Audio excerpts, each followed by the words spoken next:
Do you have a lot of time on your hands and are looking for something to constantly mess with? Then it sounds like you need a fountain. This is the most beautiful hassle that you will ever purchase. The only reason that this one is currently running is because I'm able to technically get behind it. You are going to constantly need to clean out the pump or scratch out leaves or it'll break and you won't know why, and you'll spend all day trying to figure out, well, you know what? Let me show you my other fountain that's not working. Listen to that, beautiful, tiny little trickle there.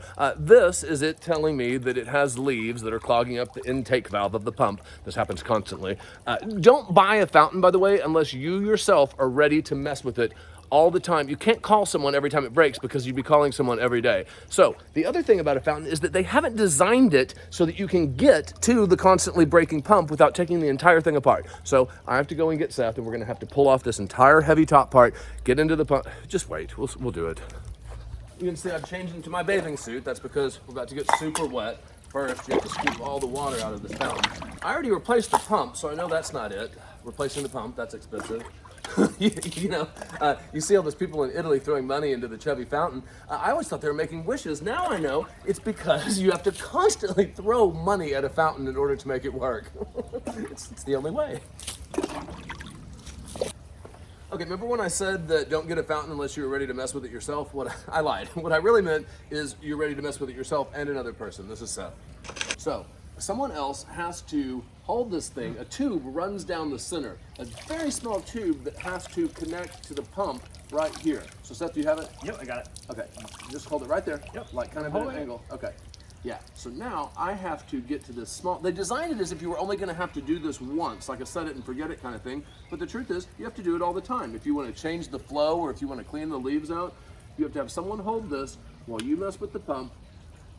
See, so here, give me a little sec. Here is the pump, and so here's how you're controlling the flow, is this knob right there.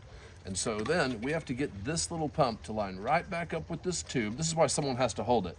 Okay, and then we're going to lower it back down without it coming detached again. Okay.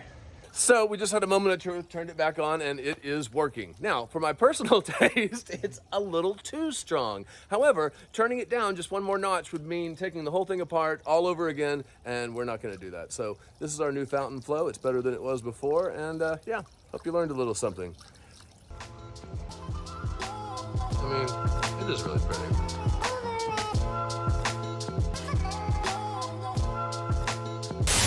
So, I could have left it at that, but because I seem to have made yet another video inadvertently telling you what not to buy, I'm up here at Covington's. Also, I felt the need to divulge to you that I have always had fountains most of my life. I will continue to have fountains. Some of my best friends are fountains. No, but seriously, I'm of the opinion that some things in life are just worth the extra work, and fountains definitely goes in that category for me. Also, I remembered that up at Covington's, we have other smaller, more manageable fountains. How heavy could this possibly be? And you still get that wonderful sound of running water.